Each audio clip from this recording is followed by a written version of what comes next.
गुरुदेव के आशीर्वाद से प्राचीन मंत्रों की इस श्रृंखला में एक बार फिर आप सभी का स्वागत है। आज का वीडियो भी बेहद खास होने वाला है। कामिका एकादशी पर हमें तिल से प्रभु विष्णु को प्रसन्न करना है, प्रभु विष्णु की उत्कृष्ट कृपा प्राप्त करनी है और इस एकादशी पर हमारी मनोकामना भी परिपूर्ण करनी है। बड़ा ही सनातन धर्म का उत्तम उपाय है और उसके साथ साथ हमें पूजा विधि, मंत्र और मुहूर्त भी हम आपको बताने वाले हैं। तो इस वीडियो को पूरा अंत तक जरूर देखिएगा। जो व्रत करते हैं वो भी ये उपाय कर सकते हैं और जो ये व्रत नहीं करते हैं वो भी ये उपाय कर सकते हैं। श्रावण मास के कृष्ण पक्ष की एकादशी कामिका एकादशी कहलाती है और इस एकादशी को पवित्रता एकादशी भी कहा जाता है।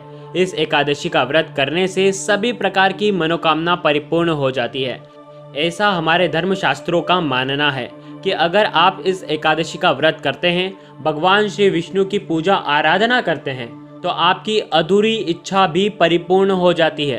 तो अगर आप पूरे वर्ष की एकादशी का व्रत नहीं कर पाते हैं तो मात्र इस एकादशी का व्रत भी रख सकते हैं। अगर आपकी कोई भी विशेष कामना हो तो भगवान श्री विष्णु की पूजा आराधना करें, प्रार्थना करें। उनकी पूजा आपको पीले पुष्पों से करनी है। विधि विधान से पूजा करने के बाद अब आप अपनी कोई भी कामना है वो भगवान श्री विष्णु के सामने रखें और वो भगवान विष्णु अति शीघ्र पूर्ण कर देते हैं।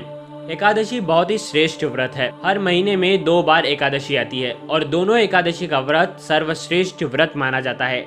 आप एकादशी का व्रत अगर करते हैं, भगवान श्री विष्णु की पूजा आराधना करते हैं तो इससे सभी प्रकार के पापों से छुटकारा मिलता है, सभी प्रकार के सुखों की प्राप्ति हो जाती है। एकादशी का व्रत रखने से भगवान श्री विष्णु की असीम कृपा प्राप्त होती है। श्रावण मास के कृष्ण पक्ष की जो एकादशी आती है उसका बहुत अधिक हमारे शास्त्रों में महत्व बताया गया है। धार्मिक शास्त्रों के अनुसार इस एकादशी का व्रत रखने से 1000 गोदान का फल प्राप्त होता है और इस एकादशी के दिन भगवान श्री विष्णु के सामने शुद्ध घी या फिर तिल के तेल का दीपक प्रज्वलित करते हैं तो ऐसे मनुष्य का जो पुण्य फल होता है उसका आकलन चित्रगुप्त भी नहीं कर पाते हैं। तो बहुत महत्वपूर्ण मानी जाती है कामिका एकादशी। कामिका एकादशी में भगवान श्री विष्णु के उपेंद्र रूप की पूजा की जाती है। इस एकादशी का विधान है कि अगर आज किसी पवित्र नदी में स्नान करते हैं, किसी पवित्र जल कुंड या सरोवर में स्नान अगर आप करते हैं तो आपको अश्वमेघ यज्ञ का फल की प्राप्ति होती है।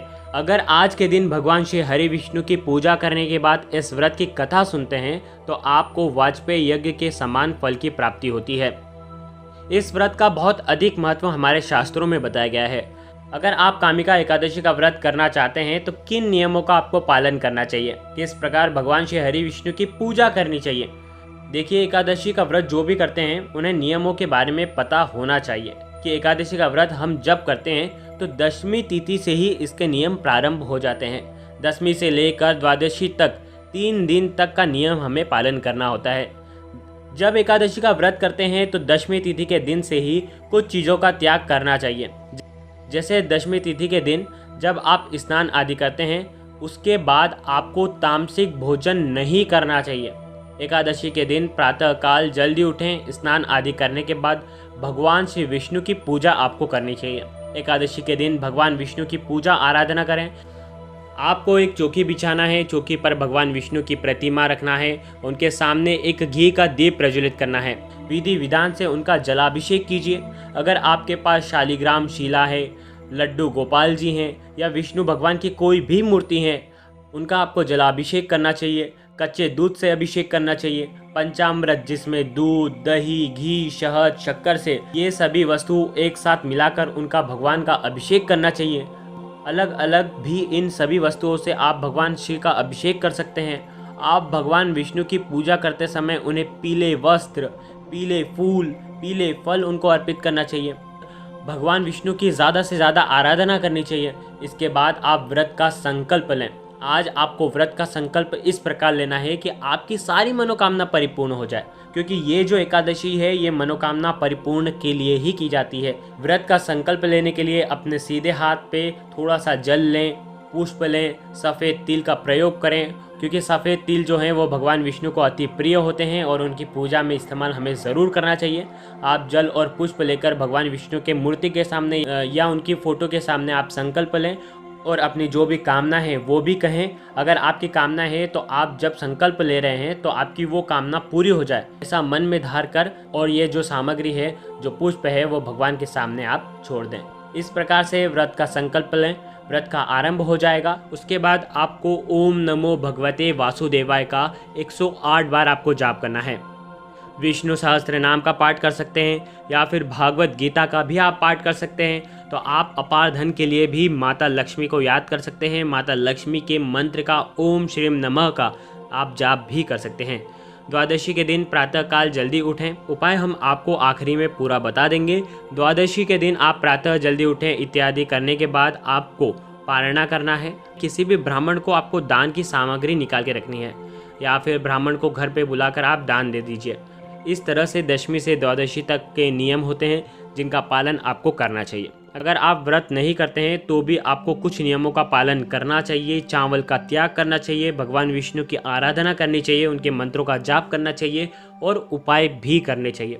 एकादशी की तिथि जो है वो प्रारंभ होगी 3 अगस्त को मंगलवार को दोपहर में 12:59 से और एकादशी तिथि समाप्त होगी 4 अगस्त को दोपहर में 3:17 तक। 4 अगस्त को व्रत रखना है क्यों पारणे का दिन होगा 5 अगस्त को प्रातः 5:45 से 8:26 तक। बहुत ही शुभ मुहूर्त है। चलिए अब आपको हम उपाय बता देते हैं। अगर आप पूजा करते हैं, मिठाई या नैवेद्य चढ़ाते हैं तो ध्यान रखें तुलसी दल अवश्य चढ़ाएं। आज हम आपको विशेषकर जो उपाय बताने वाले हैं, आपको सफ़ेद तिल लेना है जो भगवान श्री हरि विष्णु को अति प्रिय हैं। जब भी आप एकादशी पर भगवान विष्णु को दीपक प्रज्वलित करते हैं, घी का दीपक प्रज्वलित करते हैं या तो तिल के तेल का दीपक प्रज्वलित करते हैं, ध्यान रखें हमने जैसे आपको पहले बताया कि आपको कुछ दाने या 11 दाने ले लीजिए या तो 7 दाने ले लीजिए या तो 21 दाने ले लीजिए, सफ़ेद तिल के दाने ले लीजिए। ओम नमो भगवते का वासुदेवाय का जाप करें, जितने दाने हैं उतना जाप करें। उसके बाद सीधे हाथ की मुट्ठी बंद करके अपनी जो भी मनोकामना है वो बोलें और वो जो तिल के दाने हैं, जो सफ़ेद तिल के दाने हैं, वो उस घी के दीपक में आपको अर्पण कर देना है। ध्यान रखिए ये आपको एकादशी के दिन सूर्यास्त के पहले करना है। थोड़े से तिल आपको वापस हाथ में लेने हैं, कुछ दाने लेने हैं, 11 या 21 जो भी आप दाने लेंगे। उसके बाद आपको तांबे के लोटे में इन्हें जल में डाल देना है।